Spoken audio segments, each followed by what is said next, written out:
오늘 우리가 본격적으로 다룰 첫 번째 주제는 바로 이재명 대통령이 워싱턴을 향해 던진 폭탄 선언, 가고 싶으면 가라,입니다. 이 발언은 단순히 격한 감정 표현이 아니었습니다. 이는 한미 관계 70년 역사에서 처음 나온 전례 없는 국가적 자존의 선언이었습니다. 미국은 그동안 늘 우리가 너희를 지켜준다는 식으로 으스대며 한국을 마치 보호받는 나라처럼 묘사했죠. 그러나 이제는 상황이 완전히 바뀌었습니다. 대한민국은 더 이상 약자가 아니고 스스로를 방어할 수 있는 힘을 가진 강대국입니다. 워싱턴이 이 말을 듣고 충격에 빠진 이유는 단 하나, 한국이 이제 미국을 두려워하지 않는다는 사실을 인정할 수밖에 없었기 때문입니다. 저는 그 순간이 마치 냉전 시대의 질서가 무너지는 장면을 다시 보는 듯했습니다. 과거에는 미군이 철수한다는 말만 나와도 한국 사회 전체가 불안에 떨었어요. 신문 일면에 주한미군 철수설이 나오면 주가가 폭락하고 원화 가치가 흔들리던 시절이 있었습니다. 그런데 이번에는 정반대였습니다. 이재명 대통령이 가고 싶으면 가라고 외치자 오히려 한국 증시는 크게 흔들리지 않았고 국민들은 자신감을 보였습니다. 이는 한국이 얼마나 성장했는지를 보여주는 결정적 증거입니다. 예전 같았으면 상상할 수 없는 장면이었죠. 더 흥미로운 건 미국 내부의 반응입니다. CNN은 이를 동맹의 균열이라고 표현했지만 FOX 뉴스는 오히려 워싱턴의 무능이 드러났다고 지적했습니다. 뉴욕타임스조차 한국이 이제는 독자적인 길을 갈 준비가 됐다고 분석했어요. 즉, 이재명 대통령의 한마디는 단순한 국내용 발언이 아니라 국제 언론과 외교가 동시에 반응할 만큼 강력한 파급력을 가졌습니다. 그런데 여기서 중요한 질문이 하나 있습니다. 왜 지금 이 타이밍이었을까요? 좋은 질문입니다. 제 생각에는 크게 두 가지 이유가 있습니다. 첫째, 한국이 이미 세계 핵심 산업을 장악하고 있기 때문입니다. 반도체, 조선, 배터리, 방산, 이 네 가지만 보더라도 한국은 세계 최상위권에 올라섰습니다. 미국은 한국이 공급하지 않으면 절대 운영할 수 없는 데이터 센터, 전기차, 군수품 시장을 안고 있죠. 둘째, 한국의 군사력이 이제는 미국의 보호를 필요로 하지 않을 만큼 성장했기 때문입니다.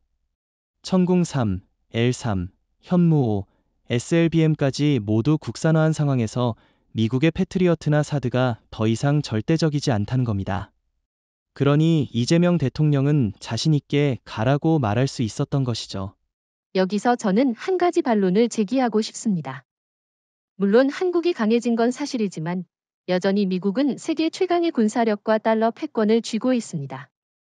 우리가 너무 노골적으로 맞서는 게 위험하지 않을까요? 혹시 미국이 한국을 압박해서 경제적 보복을 한다면 어떻게 될까요? 그런 우려도 이해합니다.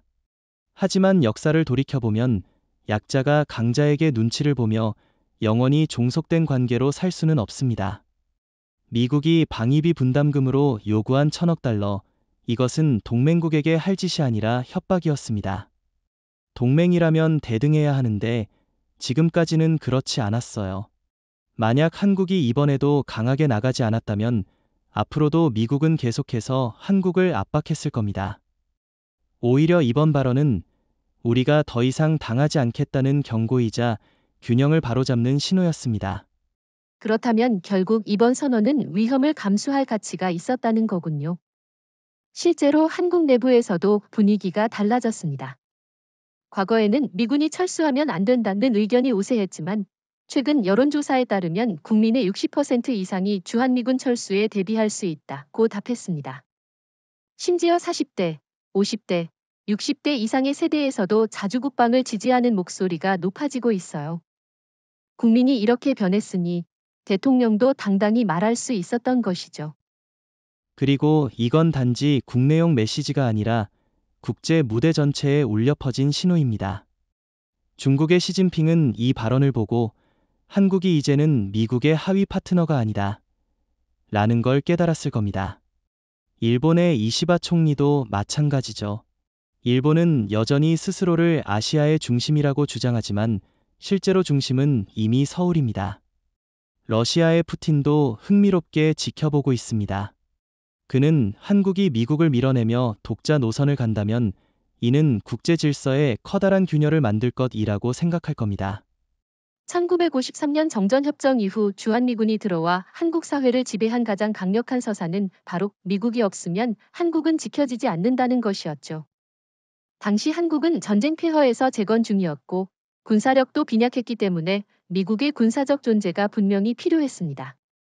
하지만 세월이 흐르면서 그 보호자의 그림자는 점점 무거운 짐으로 바뀌었습니다.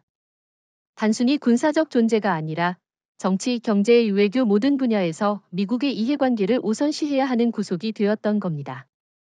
미국은 처음에 자신들을 해방자이자 수호자처럼 포장했지만 시간이 지날수록 그 역할은 보호자를 넘어 통제자로 변질됐습니다. 한국이 독자적으로 무언가를 하려 하면 언제나 제동을 걸었죠. 원자력 발전 기술을 발전시키려 할 때도 미국의 승인을 받아야 했고, 심지어 군사위성 발사도 미국의 허락 없이는 불가능했습니다. 도대체 어느 주권 국가가 동맹국의 허락을 받아야 자국의 방위를 준비할 수 있습니까? 이런 모습이야말로 보호가 아니라 억압의 또 다른 형태였습니다. 그렇다면 이제 질문을 하나 던져보고 싶습니다. 정말 미국의 존재가 여전히 필요할까요? 70년 전에는 분명히 그랬지만 지금은 어떤가요? 한국은 이미 GDP 세계 10위권, 방위산업 수출 세계 5위, 반도체 조선 배터리 세계 1위를 달리고 있습니다. 게다가 군사력만 따져도 전 세계 6위권에 해당하죠. 이런 나라가 여전히 보호자를 필요로 한다는 게 말이 되나요? 오히려 미국이 우리 땅을 거점 삼아 중국과 러시아를 견제하면서 자국의 이익을 챙기고 있는 것 아닐까요? 저도 그 점에 전적으로 동의합니다. 사실 미국은 한국을 전략적 전초기지로 보는 거지 진정한 동맹으로 대우한 적은 거의 없었습니다. 워싱턴의 국방문건을 보면 늘 한국은 중국과 러시아를 견제하기 위한 핵심 거점이라는 식으로만 표현돼 있습니다. 즉, 미국의 전략적 계산에서 우리는 단지 하나의 말에 불과했던 겁니다. 그 결과 한국은 미국의 군사적 우산 아래에서 안전을 얻는 대신 국제 관계에서 늘 수동적인 역할을 강요받아야 했습니다. 여기서 일본과 비교해보면 차이가 더 선명해집니다. 일본 역시 미군이 주둔하지만 일본은 미군 주둔을 이용해 독자적 군사력 확대를 추진하고 심지어 평화헌법까지 무력화하면서 미국의 묵인 속의 재무장을 진행했죠. 그런데 한국은 어떤가요? 핵잠수함 개발을 시도하면 미국이 제동을 걸고 위성 발사체 개발에도 기술 유출을 핑계로 제한을 가했습니다. 같은 동맹이라면서 왜 일본은 허용하고 한국은 막는 걸까요? 결국 우리는 70년 동안 미국식 우산에 갇혀 제약을 받아온 겁니다. 그런데 최근의 변화를 보면 이제는 그 우산을 스스로 걷어낼 때가 됐다는 생각이 듭니다. 한국이 자체적으로 개발한 천궁-3, L-3, KAMD 같은 방공망은 미국의 패트리어트와 사드를 능가하는 성능을 보여주고 있습니다. 현무5 같은 탄도미사일은 미국조차 깜짝 놀라게 했습니다. 이미 기술적으로도 군사적으로도 우리는 미국의 보호 없이 자립할 수 있는 능력을 갖춘 겁니다. 그렇다면 미국식 우산은 더 이상 보호가 아니라 구속일 뿐입니다. 일각에서는 여전히 미국이 없으면 북한 위협을 감당하기 어렵다고 주장합니다. 하지만 지금 상황을 보면 과연 그럴까요? 한국은 이미 북한을 초토화할 수 있는 능력을 갖추고 있습니다. 예컨대 KF-21에 탑재될 극초음속 미사일은 평양을 단 몇 분 만에 제압할 수 있습니다. SLBM 역시 동해 한가운데서 발사되면 북한 전역을 사정권에 넣습니다. 이런 상황에서 미국식 우산이 필요한 건 오히려 워싱턴 자신입니다. 그들이 한국을 잃는 순간 인도 태평양 전략은 와해될 수밖에 없으니까요. 제가 보기에 미국은 지금도 겉으로는 철수를 언급하지만 속으로는 절대 떠날 수 없다고 생각합니다. 왜냐하면 한국이 없으면 일본만으로는 동북아 전략을 유지할 수 없기 때문이죠. 일본의 이시바 총리가 아무리 떠들어도 일본 자위대는 여전히 제약이 많고 중국이나 러시아를 견제하기엔 역부족입니다. 결국 워싱턴이 의지할 수 있는 건 서울뿐입니다. 그런데 역설적이게도 정작 한국은 더 이상 그들의 보호를 원하지 않는다는 거죠.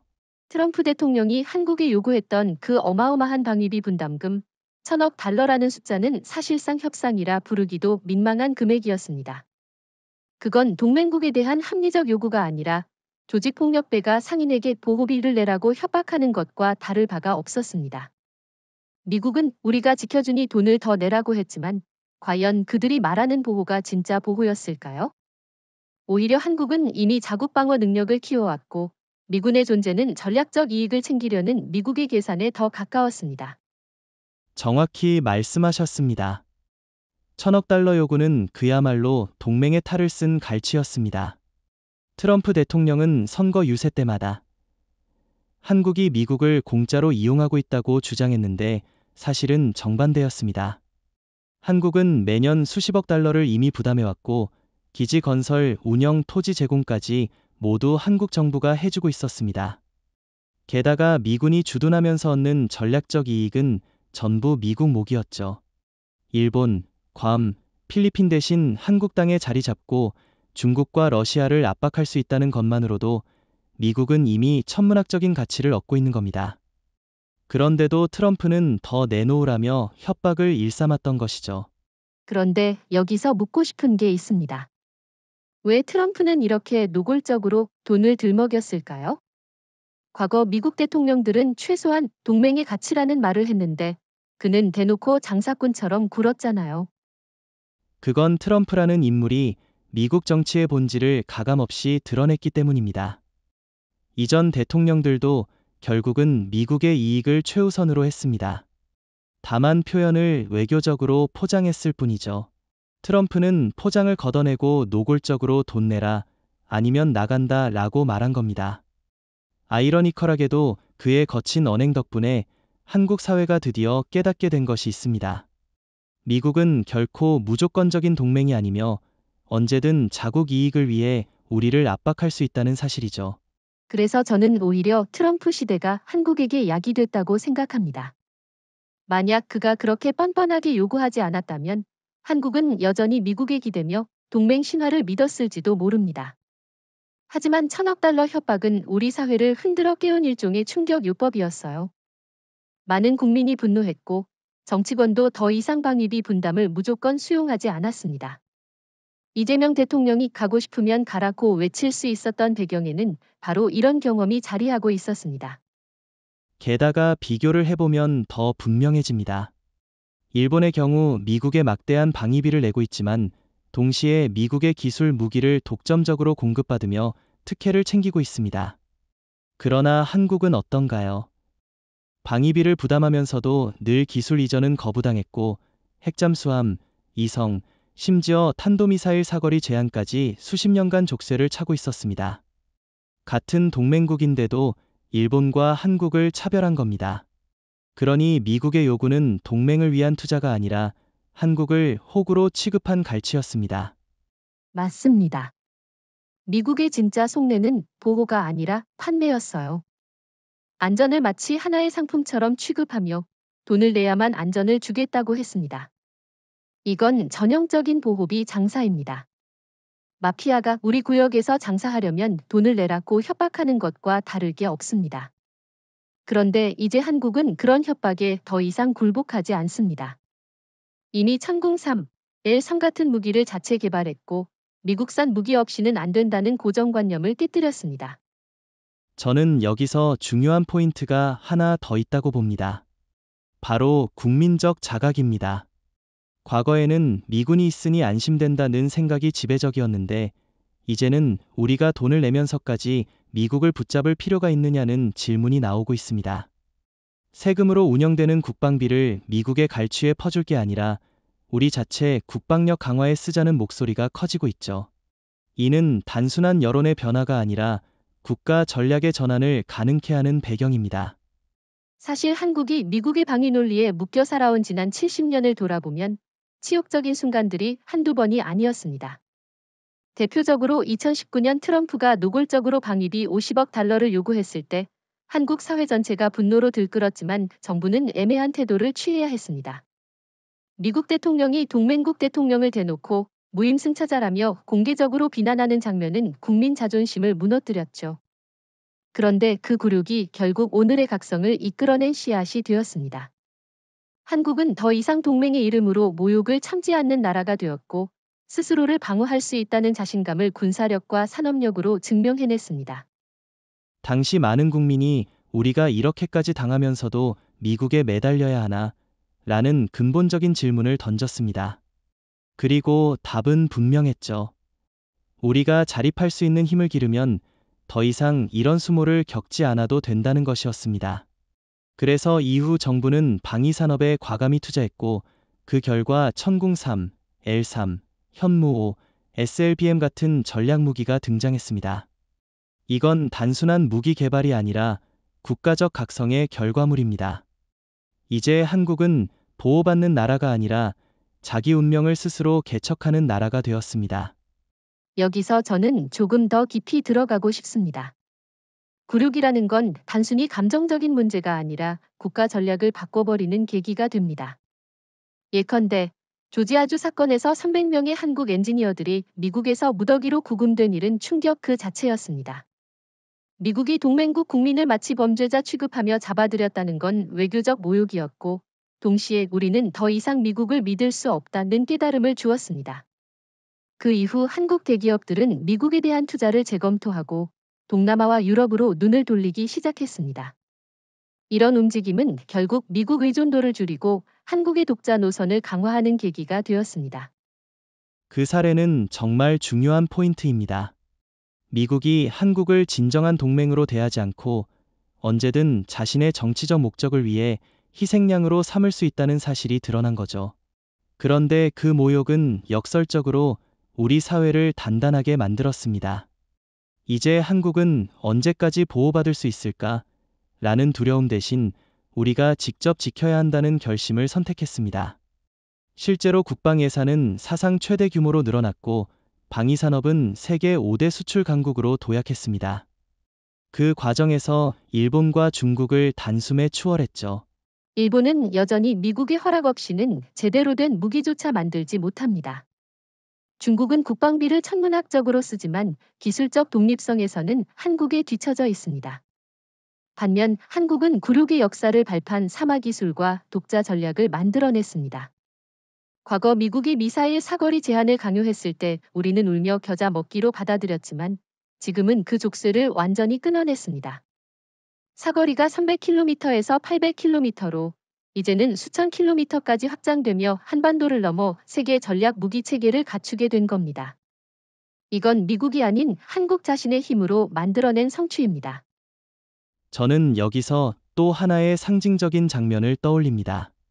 바로 이재명 대통령이 우리는 더 이상 보호받는 나라가 아니다 라고 천명했을 때 국민들이 보여준 환호였습니다.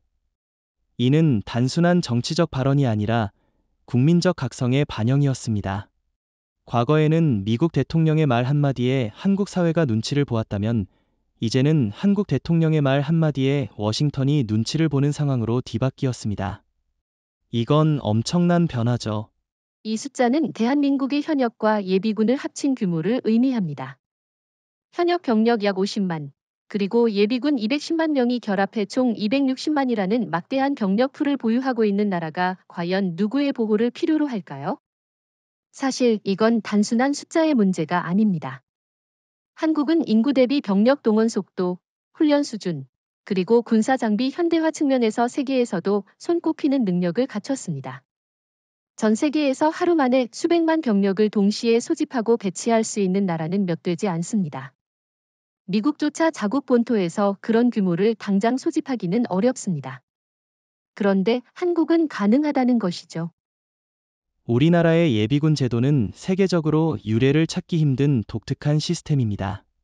매년 정기 훈련을 통해 실전 경험을 유지하고 각 지역별로 조직망이 촘촘하게 구축돼 있습니다. 북한이 도발한다 하더라도 24시간 이내에 수도권 방어에 필요한 병력이 전부 배치될 수 있습니다. 단순히 병력 수만 많은 게 아니라 교육 수준이 높고 기술 장비를 다루는 능력이 뛰어난 인적 자원이 많다는 점이 강점이죠. 예비군 중 상당수는 IT, 공학, 기계 분야에서 일하는 전문 인력이기 때문에 첨단 무기 운용에 적응이 빠릅니다. 이는 단순한 병사수 이상의 전투력을 의미합니다. 그렇다면 미국이 늘 주장하는 한국은 미군이 있어야만 안전하다는 말은 어떻게 봐야 할까요? 저는 솔직히 그건 자신들의 존재 가치를 정당화하기 위한 구실이라고 생각합니다. 현실적으로 한국은 이미 독자적으로 북한을 억제할 수 있고, 만약 전면전이 발발한다면 미군이 오기 전에 이미 한국군 스스로 대응할 수 있는 역량을 갖추고 있습니다. 현무 5미사일은 몇 분 만에 평양을 타격할 수 있고, SLBM은 바다에서 은밀히 발사되어 전략 거점을 초토화할 수 있습니다. 여기에 260만 병력이 동시에 움직인다면 북한은 단 몇 시간도 버티기 어려울 겁니다. 저도 동의합니다만 일부에서는 여전히 숫자만 많다고 전쟁을 이길 수 있느냐는 반론을 제기합니다. 하지만 저는 그 말이 틀렸다고 생각합니다. 왜냐하면 한국은 단순히 많은 병력을 보유하는 데 그치지 않고 세계 최고 수준의 무기 체계와 결합하고 있기 때문입니다. 예를 들어 예비군이 투입되더라도 그들은 K2 전차, K9 자주포, K21 장갑차 같은 첨단 장비와 함께 운용됩니다. 또 공군과 해군의 지원을 받으며 전면전에 대응할 수 있죠. 단순한 숫자가 아니라 첨단화된 숫자라는 점에서 북한과는 비교조차 되지 않습니다. 좋은 지적입니다. 게다가 병력 동원 속도에서 한국은 세계 최상위권입니다. 2022년 서울에서 진행된 민관합동 비상대비 훈련에서는 불과 몇 시간 만에 수십만 명이 소집됐습니다. 이건 실제 전시 상황에서도 그대로 적용될 수 있는 능력입니다. 만약 북한이 기습 도발을 감행한다면 한국은 단 하루 만에 전국적인 방어망을 가동할 수 있고 공격적 작전으로 전환하는 것도 가능합니다. 이런 능력을 가진 나라가 어떻게 미국의 보호를 필요로 하겠습니까? 오히려 미군이 철수하면 우리 군의 작전 자유도는 더 커집니다. 또 하나 짚고 싶은 건 정신적 태도입니다. 한국군은 단순한 의무병 집단이 아닙니다. 한민족 특유의 결속력, 그리고 우리는 스스로 지킨다는 자부심이 강합니다. 미국이나 일본군과 달리 한국군은 나라가 위기에 처하면 가족과 고향을 지킨다는 절박함으로 싸웁니다. 이건 교과서에 없는 전투력이자 실제 전쟁에서 결정적인 차이를 만듭니다.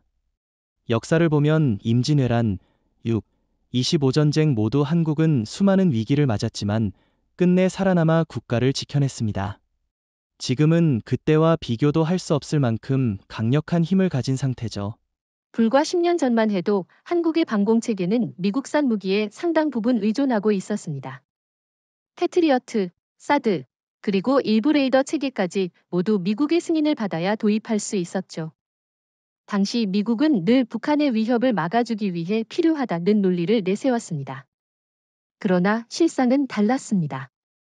미국 무기의 도입은 한국의 안보를 강화하기보다 오히려 미국 군수산업에 의존하게 만드는 족쇄가 되었던 겁니다. 그런데 이제 상황이 완전히 달라졌습니다. 한국은 독자적 방공체계, 즉 천궁3, L3, KAMD, 그리고 곧 완성될 차세대 IFPC까지 직접 개발하며 사실상 자국만의 아이언 실드를 구축하고 있습니다. 천궁 3를 예로 들어보면 요격 고도가 기존 천궁 2보다 2배 이상 높아졌고 동시 교전 능력 역시 비약적으로 향상되었습니다. 사실상 한국형 패트리어트라 불릴 만한 무기인데 심지어 성능 면에서는 패트리어트보다 우월하다는 평가도 많습니다. 그리고 L3은 요격 고도가 50에서 60km에 달해 사드에 견줄 수 있습니다. 즉, 우리는 이제 미국산 무기를 빌려 쓰는 나라가 아니라 자체적으로 생산해 해외에 수출하는 나라가 된 겁니다. 최근 사우디아라비아, 아랍에미리트 등 중동 국가들이 한국산 방공무기에 큰 관심을 보이고 있는 것도 이런 맥락이죠. 여기서 흥미로운 질문을 하나 던져보겠습니다. 왜 하필 지금 한국이 이런 방패를 세우는데 성공했을까요? 단순히 기술 발전 때문일까요? 아니면 미국의 압박이 우리를 자극했기 때문일까요? 저는 두 가지 모두라고 봅니다. 미국의 압박은 분명 자극이 됐습니다. 패트리어트 PAC-3, 사드 같은 무기를 들여올 때마다 우리는 막대한 돈을 지불해야 했습니다. 그런데 그 무기들이 100% 우리 상황에 최적화돼 있지도 않았습니다. 게다가 미국은 그 기술을 절대 이전하지 않았습니다. 그러니 한국 입장에서는 언제까지 돈만 내고 미국 눈치를 봐야 하느냐라는 자각이 생길 수밖에 없었습니다. 동시에 한국의 과학기술 역량이 급격히 성장했기 때문에 자국산 무기를 개발할 수 있는 토대가 마련됐습니다. 이 두 요소가 맞물리면서 한국형 방패, 즉 독자 방공 체계가 완성된 것이죠. 또 하나 주목해야 할 점은 한국의 방공망이 단순히 방어 차원을 넘어 공격적 억지력까지 제공한다는 겁니다. 미국의 패트리어트는 어디까지나 방어용 무기였지만 한국의 천궁 3화 L3은 현무 미사일 체계와 결합해 완벽한 공격 방어 통합 체계를 형성합니다. 즉, 적이 미사일을 쏘면 우리는 그것을 막는 동시에 즉각적으로 반격할 수 있습니다. 이건 사실상 작은 규모의 아이언 돔이 아니라 국가 단위의 아이언 쉴드라고 불러도 손색이 없습니다. 중국과 일본의 반응도 흥미롭습니다. 중국은 여전히 사드 배치를 문제 삼으며 한국을 압박했지만 정작 한국이 독자적으로 만든 L3에 대해서는 크게 말하지 못하고 있습니다. 왜냐하면 이제는 미국의 명령이 아니라 한국의 결정으로 움직이는 무기이기 때문입니다. 일본 역시 이지스 어쇼어 계획이 실패하면서 방공망 공백을 메우지 못하고 있습니다. 반면 한국은 이미 다층 방공망을 스스로 구축했고 이는 일본과 중국 모두에게 큰 압박으로 작용하고 있습니다. 미국이 가장 자랑하는 군사 자산이 무엇이냐 묻는다면 단연 항공모함 전단일 겁니다. 세계 곳곳에서 떠다니는 군사기지 역할을 하며 전쟁 억지의 상징처럼 여겨져 왔죠. 그러나 이제 상황은 달라졌습니다. 한국이 개발한 초음속 극초음속 미사일, 그리고 SLBM, 잠수함 발사 탄도미사일은 이 항모 전단을 무용지물로 만들 수 있는 수준에 도달했습니다. 미국은 늘 우리가 항모를 보내줄 테니 안심하라는 식으로 동맹을 위협과 보호 사이에 묶어두었지만 이제는 그 항모 자체가 한국의 미사일 앞에서 취약한 표적일 뿐입니다. 특히 주목해야 할 무기가 바로 현무5와 개발 중인 극초음속 미사일입니다. 현무5는 8톤에 달하는 탄두를 탑재할 수 있고 사거리도 수천 킬로미터에 달합니다. 이는 단순히 북한만을 겨냥한 무기가 아니라 동북아 전역의 전략 자산을 일거에 무력화할 수 있는 능력입니다. 더 나아가 극초음속 미사일은 마하 6 이상의 속도로 비행하기 때문에 미국의 이지스 방공망조차 대응하기 어렵습니다. 미국조차 아직 제대로 된 요격 수단을 확보하지 못한 무기를 한국이 확보하게 된다는 사실, 이것이 바로 워싱턴을 두렵게 하는 포인트입니다. 여기서 질문 하나 해보겠습니다. 미국이 항모전단을 한반도에 배치할 때마다 우리가 지켜준다는 식으로 선전했는데 사실 한국 입장에서는 그 항모가 진짜로 도움이 됐을까요? 아니면 오히려 중국이나 러시아의 공격 목표가 되어 위험을 키웠을까요? 좋은 질문입니다. 사실 항모전단은 양날의 검이었습니다. 미군 입장에서는 자국의 힘을 과시할 수 있는 상징이었지만 한국 입장에서는 언제나 중국 DF-21D 같은 대함 탄도미사일의 표적이 될 위험을 안고 있었습니다. 그런데 이제 한국이 자체적으로 극초음속 미사일을 갖추게 되면서 상황은 역전됐습니다. 그동안 중국이 항모킬러라고 자랑하던 무기를 이제 한국이 훨씬 더 정교하고 빠르게 운용할 수 있는 겁니다. 결과적으로 항모는 보호막이 아니라 오히려 떠다니는 관이 될 수도 있다는 거죠. 게다가 SLBM도 빼놓을 수 없습니다. KSS 세배치 2급 잠수함은 다수의 SLBM을 탑재할 수 있고 잠수함에서 발사된 미사일은 탐지가 거의 불가능합니다. 항모가 아무리 최신식 방공체계를 갖추고 있다 해도 바닷속에서 은밀하게 날아오는 미사일을 막아내는 건 사실상 불가능합니다. 미국이 자랑하는 항모 전단이 한순간에 증발할 수 있다는 겁니다. 이런 상황에서 미국이 한국에게 우리가 지켜준다고 말하는 건 설득력이 없습니다. 오히려 우리가 너희 항모도 지켜줄 수 있다는 게 지금 한국의 현실입니다. 저는 이 부분에서 일본과의 비교도 흥미롭다고 생각합니다. 일본은 여전히 미국의 이지스 시스템과 항모에 의존하면서 스스로의 독자적인 극초음속 미사일 개발에는 실패했습니다. 이시바 총리가 아무리 자주국방을 외쳐도 실상은 미국 무기 의존에서 벗어나지 못하고 있죠. 반면 한국은 미국의 제약을 돌파하고 스스로 극초음속 기술을 확보했습니다. 이는 단순히 일본을 추월한 정도가 아니라 세계적으로도 러시아, 중국에 이어 세 번째로 실전 운용 가능한 극초음속 무기 체계를 확보한 나라로 올라선 겁니다. 70년 동안 미국은 늘 북한 위협을 명분으로 한국에 머물렀습니다. 그들은 마치 북한이 존재하는 한 한국은 스스로 지킬 수 없고 반드시 미국이 필요하다는 논리를 반복했죠. 하지만 지금 시점에서 과연 이 말이 설득력이 있을까요? 한국은 이미 세계 6위권 군사력을 가진 국가로 성장했고 전략 미사일, 정밀 유도무기, 첨단 공군 전력까지 보유하고 있습니다. 북한이 도발한다면 한국은 단 몇 시간 만에 평양을 초토화할 수 있는 능력을 갖추고 있습니다. 미국이 떠난다고 해서 북한이 갑자기 더 위험해지는 건 아닙니다. 오히려 미국이 한반도에 주둔하는 게 북한을 자극하는 요인으로 작용하고 있다는 시각이 점점 힘을 얻고 있습니다. 북한은 그동안 미국의 존재를 대외 명분으로 이용해왔습니다. 김정은 정권은 늘 미군이 한반도에 있기 때문에 우리도 핵을 포기할 수 없다고 주장했죠. 즉, 미국이 있다는 사실 자체가 북한의 핵무기 개발을 정당화하는 핑계가 된 겁니다. 그런데 만약 미국이 떠난다면 북한은 더 이상 그런 명분을 내세울 수 없습니다.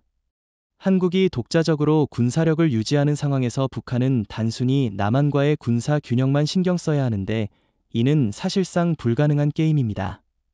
게다가 북한의 전력은 이미 오래전부터 한국의 상대가 되지 못합니다. 경제력 격차는 50배 이상, 군사기술 격차는 수십 년 차이가 납니다. 한국은 초음속 전투기 KF-21을 양산 중이고 AI 기반 무인 전투체계도 시험 단계에 들어갔습니다. 반면 북한은 아직도 구식 탱크와 미그 전투기에 의존하고 있습니다. 만약 전면전이 벌어진다면 한국 공군이 단 몇 시간 안에 제공권을 장악하고 현무호와 SLBM이 주요 지휘부를 타격하면서 북한은 사실상 전투를 지속할 수 없게 됩니다.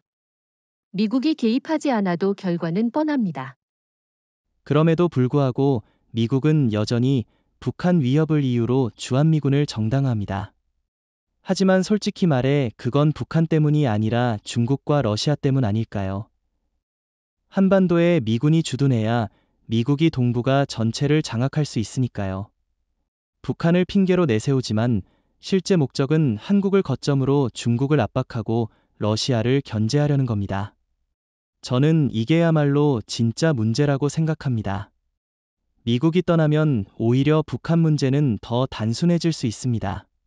저도 그 점에 동의합니다. 북한은 더 이상 우리가 미국에 의존해야 할 이유가 될 수 없습니다. 오히려 미국이 계속 머무르는 것이 한반도의 긴장을 악화시키는 요인일 수도 있습니다.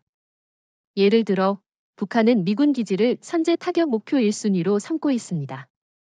주한미군이 철수한다면 그 목표는 사라지고 한국만의 방어 체계가 집중될 수 있습니다.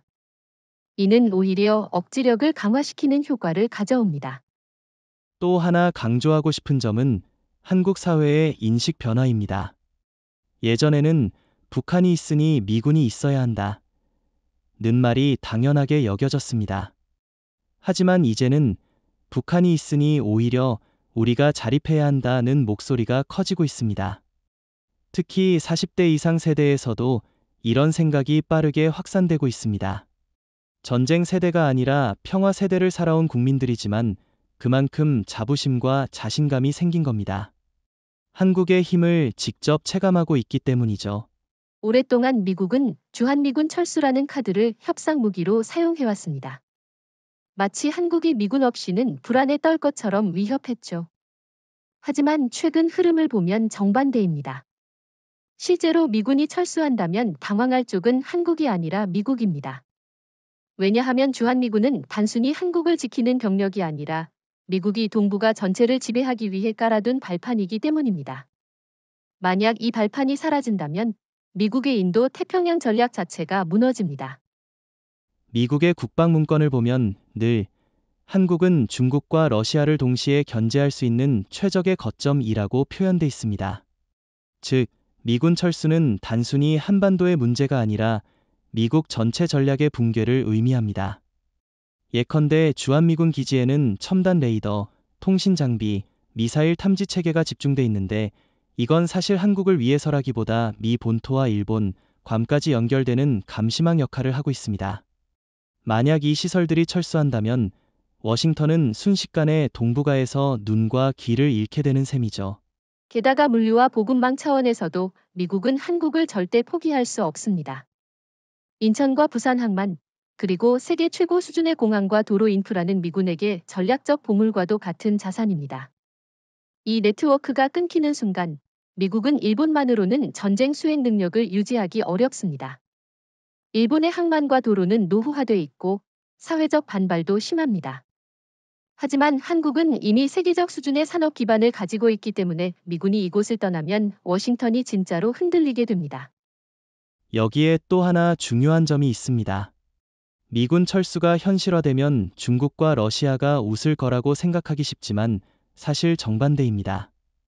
왜냐하면 한국이 스스로를 지킬 수 있는 능력을 이미 갖추었기 때문입니다.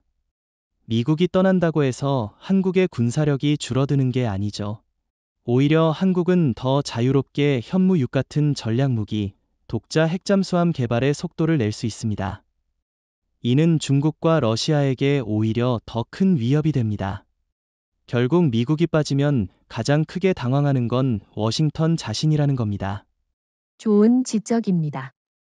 실제로 워싱턴 싱크탱크에서도 이미 이런 위기감을 드러내고 있습니다. R&D 연구소 보고서를 보면 한국이 독자적 군사력을 완성하면 미국은 동북아 전략을 재편해야 한다고 분석했습니다. 또 브루킹스 연구소는 만약 한국이 독자 핵무장을 선택한다면 미국은 더 이상 동북아에서 지휘력을 행사할 수 없다고 경고했습니다.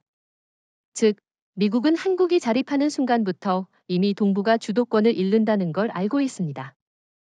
게다가 한국이 빠진 인도 태평양 전략은 허상에 불과합니다. 일본과 호주만으로는 중국을 봉쇄할 수 없고 필리핀이나 베트남은 경제적, 군사적으로 아직 역부족입니다. 결국 미국의 그림에서 한국이 빠지면 모든 게 무너집니다.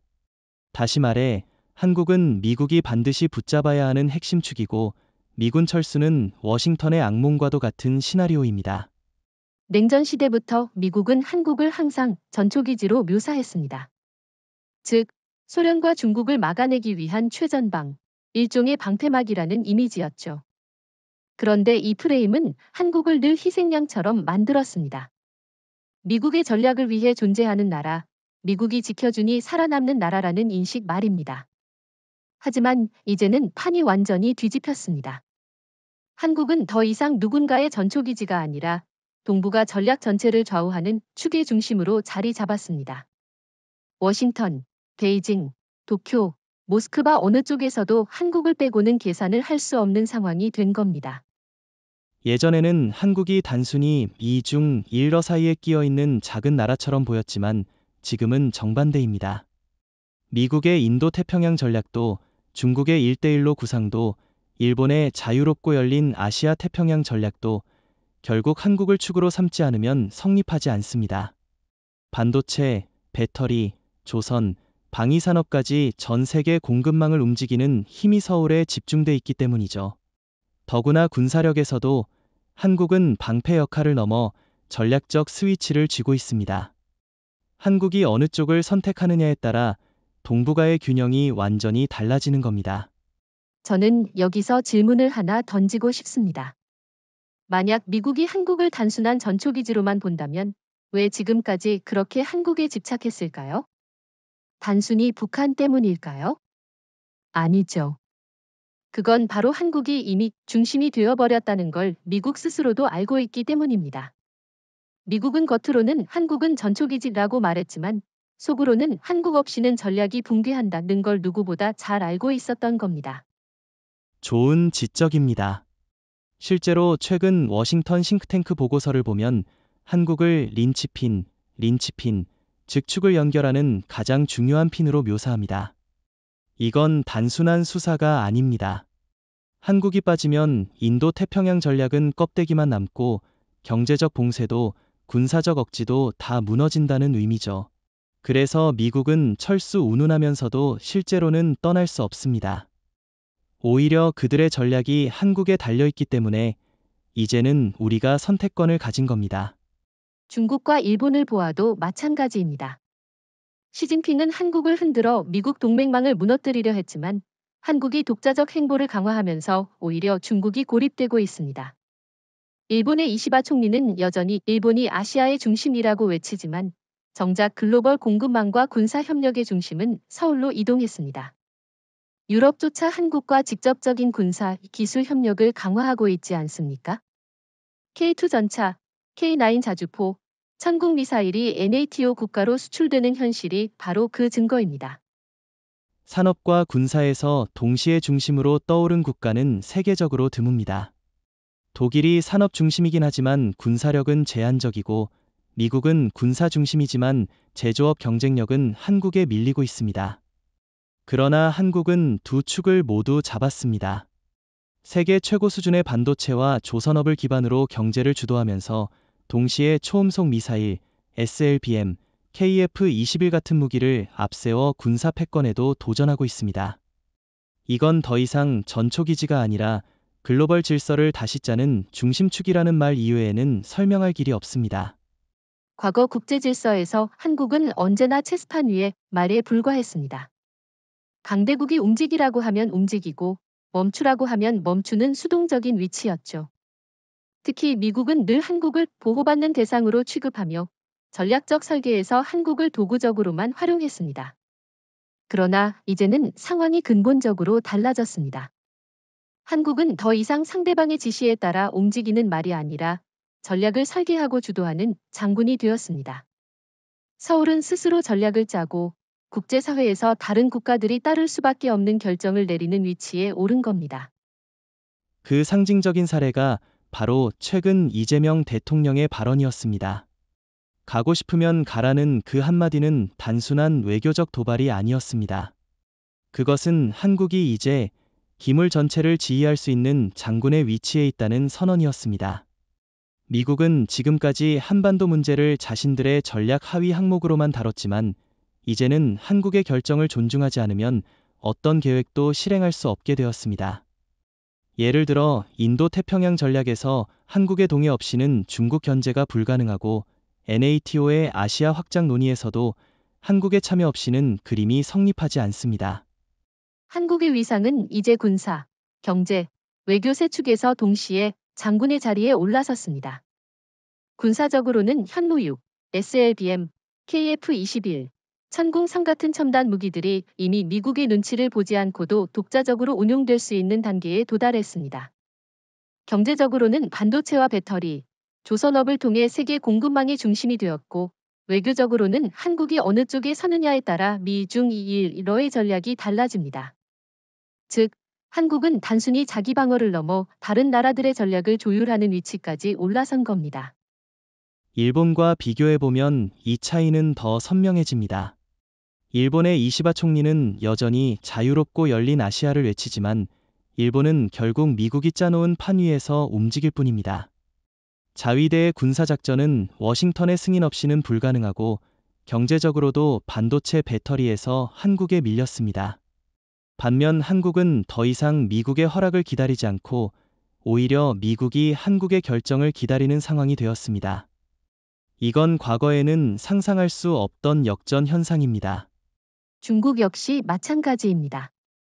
시진핑은 늘 한국은 미국의 종속국이라며 평가절하 했지만 지금은 정반대로 중국 경제가 한국의 반도체와 배터리에 의존하고 있습니다.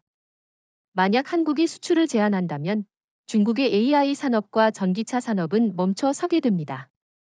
다시 말해, 한국은 중국을 향해서도 장군처럼 명령할 수 있는 위치에 오른 겁니다. 이건 단순한 경제 의존도를 넘어 전략적 지배력을 확보했다는 것을 뜻합니다. 러시아도 한국을 새로운 전략 플레이어로 인정하고 있습니다.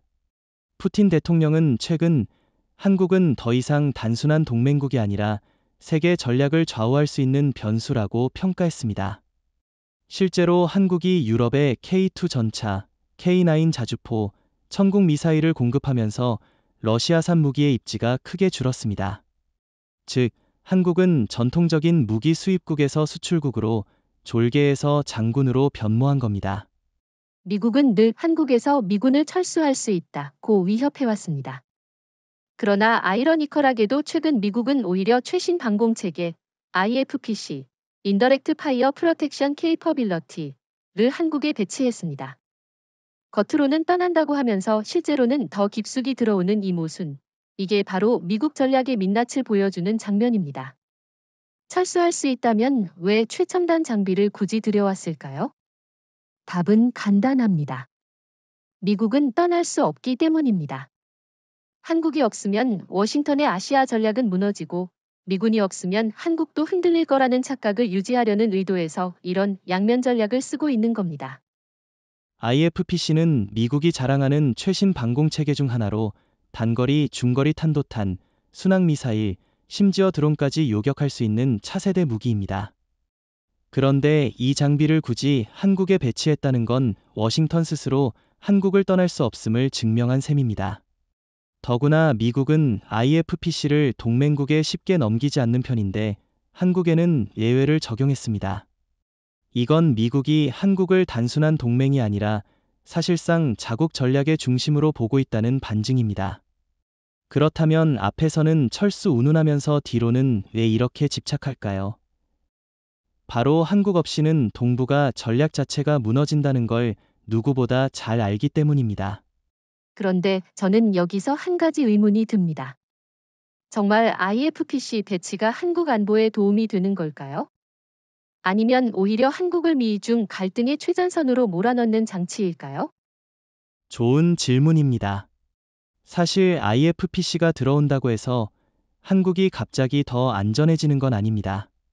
왜냐하면 한국은 이미 천궁-3, L-3, KAMD 같은 자국산 다층 방공체계를 구축했기 때문이죠. 오히려 미국 무기가 들어오면 중국과 러시아의 반발을 불러일으켜 한국을 불필요한 갈등에 끌어들일 수 있습니다. 즉, IFPC는 한국을 위한 방패라기보다는 미국이 자기 전략을 지키기 위한 안전판에 가깝습니다. 미국은 여전히 한국 땅을 빌려 자국의 글로벌 전략을 지탱하고 있는 겁니다. 바로 그 점이 핵심입니다. 미국이 말하는 철수는 사실상 협박일 뿐입니다. 실제로는 떠날 수 없고 떠날 수도 없습니다. 그래서 IFPC 같은 장비를 몰래 들여오는 겁니다. 워싱턴은 한국을 두려워합니다. 한국이 독자적으로 완벽한 방공체계를 구축하면 더 이상 미국의 영향력이 필요 없다는 걸 알기 때문이죠. 그렇기 때문에 미국은 철수하겠다는 엄포와 최첨단 장비 배치라는 회유책을 동시에 쓰며 한국을 붙잡으려는 겁니다. 그런데 이제는 한국 국민들도 이 모순을 알아차리고 있습니다. 미군이 철수한다더니 왜 무기를 더 들여오느냐? IFPC가 들어와도 천궁3보다 나은 게 뭐가 있느냐? 라는 의문이 커지고 있습니다. 실제 성능 비교를 해보면 한국 무기 체계가 결코 뒤지지 않습니다. 그러니 IFPC는 오히려 미국이 한국의 독립성을 억제하려는 의도라는 분석이 설득력을 얻고 있습니다. 미국이 수년간 가장 힘주어 추진해온 전략이 바로 인도 태평양 전략입니다. 워싱턴은 이를 통해 중국을 봉쇄하고 러시아를 견제하며 동시에 일본이 호주의 인도 같은 동맹들을 하나로 묶어 자신들의 패권을 유지하려고 했습니다. 그런데 이 모든 그림에는 치명적인 전제가 하나 깔려 있었습니다. 바로 한국이 반드시 그 퍼즐에 포함돼야 한다는 점입니다. 한국이 빠지면 이 전략은 껍데기만 남고 실제 힘을 가지지 못합니다. 정확히 말씀하셨습니다. 왜냐하면 한국은 단순한 동맹국 이상의 의미를 갖기 때문입니다. 세계 1위 반도체 생산국, 세계 1위 조선국, 배터리와 방산 분야에서 세계 최상위권에 올라선 나라가 바로 한국입니다. 인도 태평양 전략이 작동하려면 중국을 기술, 경제적으로 압박해야 하는데 그 핵심 기술을 쥐고 있는 주체가 한국입니다. 삼성, SK하이닉스, LG에너지솔루션, 한화, 현대. 이 기업들이 없으면 미국의 대중국 전략은 이론에 불과합니다. 게다가 군사적으로도 한국은 절대적인 역할을 합니다. 주한미군이 단순히 북한을 견제하는 병력이 아니라 인도 태평양 전체 작전을 위한 전진 기지라는 건 이미 잘 알려진 사실입니다. 미군의 전략 자산들이 한국을 거점으로 움직이기 때문에 중국과 러시아를 동시에 압박할 수 있었던 겁니다. 그런데 만약 한국이 독자 노선을 선언하거나 심지어 중립화까지 선택한다면 어떻게 될까요? 미국의 인도 태평양 전략은 당장 동력을 잃게 되고 일본과 호주만으로는 결코 같은 효과를 낼 수 없습니다. 일본의 경우 경제적으로는 여전히 한국에 밀리고 있고 군사적으로도 자위대의 한계가 뚜렷합니다. 호주는 지리적으로 멀고 인도는 전통적으로 비동맹 외교를 유지하며 미국과 거리를 두고 있습니다. 결국 한국이 없다면 미국의 전략은 사실상 휴지 조각이 되는 겁니다. 실제로 R&D 연구소 보고서에서도 한국이 배제된 인도 태평양 전략은 실행 불가능하다고 명시했습니다. 이건 단순한 가정이 아니라 미국 내부 전문가들도 인정하는 현실입니다. 그렇다면 이런 상황에서 한국이 가진 협상력은 얼마나 클까요? 저는 어마어마하다고 생각합니다. 미국은 여전히 우리가 한국을 지켜준다는 프레임을 쓰고 있지만 실제로는 한국이 미국 전략을 지켜주는 겁니다. 우리가 공급망을 닫아버리면 미국의 반도체 산업이 무너지고 우리가 군사 협력을 축소하면 인도 태평양 전략은 더 이상 작동하지 않습니다. 이제는 누가 누구를 지켜주는지가 명확하게 바뀌었다는 거죠. 저도 그렇게 봅니다. 중국과 러시아도 이 점을 잘 알고 있습니다. 그래서 그들은 미국을 흔들기 위해 한국을 집중적으로 공략합니다. 하지만 한국은 더 이상 예전처럼 흔들리는 나라가 아닙니다. 오히려 한국은 독자적 군사력과 기술력을 바탕으로 미국에도 중국에도 휘둘리지 않는 주체로 서고 있습니다. 그만큼 한국이 차지하는 전략적 비중은 압도적입니다. 미국은 늘 우리가 떠나면 한국은 혼자일 것이라는 협박을 해왔습니다. 하지만 지금 국제 정세를 보면 그 말은 전혀 사실이 아닙니다. 오히려 미국이 떠나면 한국의 전략적 가치는 더 빛나고 다른 세력들이 앞다투어 한국과 손잡으려 할 겁니다. 이미 NATO와 EU는 한국을 필수적인 파트너로 보고 있습니다. 우크라이나 전쟁 이후 한국산 무기와 기술의 위상이 급격히 높아지면서 유럽 각국이 직접 서울로 찾아와 협력 제안을 하고 있습니다. 독일과 프랑스 같은 유럽 강국도 한국과 방산 협력을 확대하고 있고 폴란드, 루마니아 같은 동유럽 국가는 한국 무기를 사실상 전략 무기로 받아들이고 있습니다. K2 전차, K9 자주포, 천국 미사일, KF-21 전투기까지 한국산 무기는 이제 NATO 전력의 일부로 편입되고 있습니다.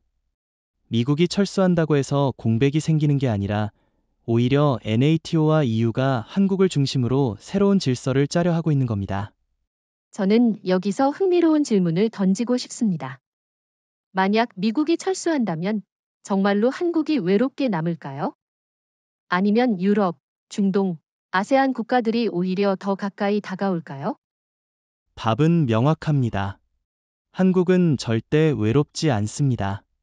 유럽은 이미 한국을 새로운 군수 기술 파트너로 보고 있고 중동 역시 한국을 차세대 방위 에너지 협력국으로 인식합니다.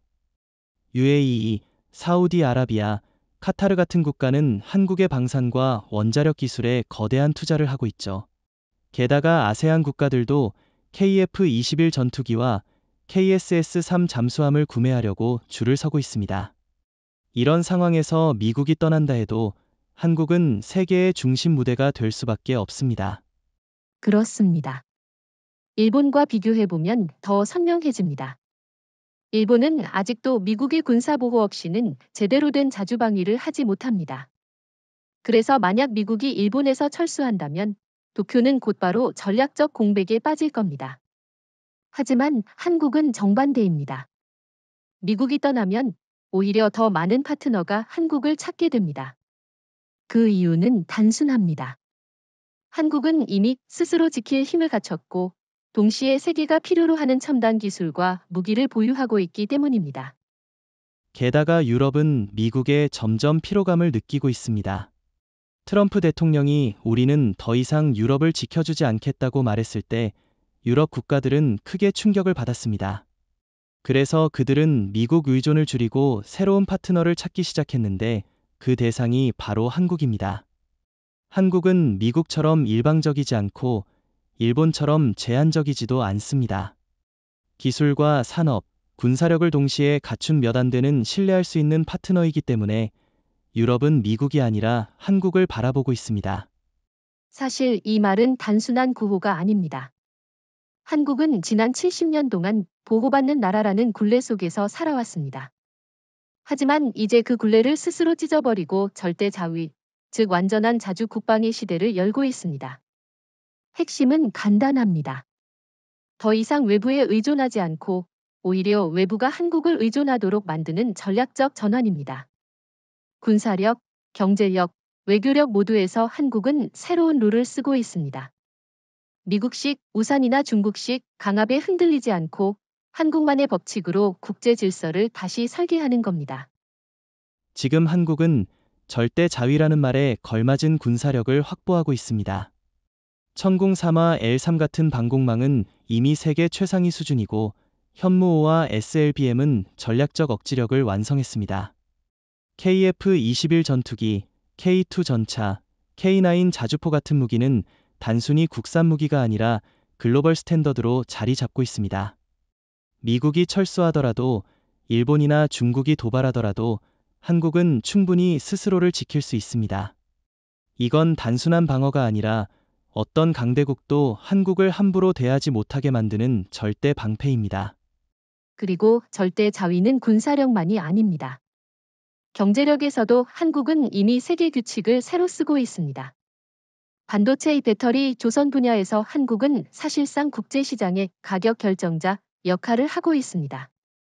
미국이나 유럽이 한국에 의존해야 하고 중국조차 한국의 기술을 무시하지 못합니다.